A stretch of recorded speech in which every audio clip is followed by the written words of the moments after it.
এবার এই যে আপনি বললেন 4 বছর থেকে 14 বছর, এই সূত্র ধরে আপনার কাছে স্যার আমি প্রশ্ন রাখবো মিস্টার সামন্ত, যে এই বয়সটাই কেন বিশেষ করে মানে অ্যাপ্রোপ্রিয়েট আমরা বলতে পারি শেখার জন্য? দেখুন, ব্রেন ডেভেলপ করার একটা নির্দিষ্ট প্যাটার্ন আছে, একটা নির্দিষ্ট সময় আছে।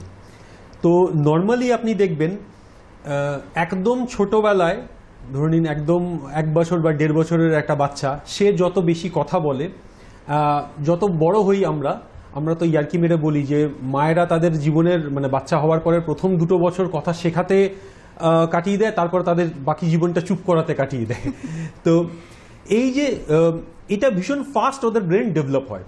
এবার যেহেতু এটা একটি ম্যাথস বেস প্রোগ্রাম, ওই জন্য একটু কনসেপচুয়াল একটা অ্যাঙ্গেল আছে এর মধ্যে, ওই জন্য মোটামুটি সেটা বোঝার মতন জায়গায় যখন বাচ্চারা যায় তারপরে তাদের এটা শেখানো যেতে পারে।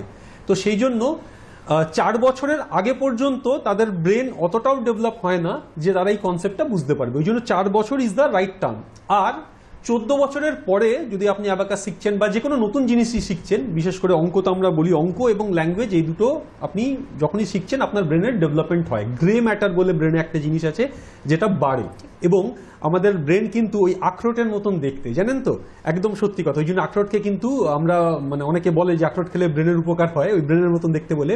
তো ওইখানে দেখবেন অনেকগুলোই ভাঁজ থাকে, আখরোটের গায়ে যেরকম ভাঁজ আছে আমাদের ব্রেনের গায়ে ওইরকম ভাঁজ আছে।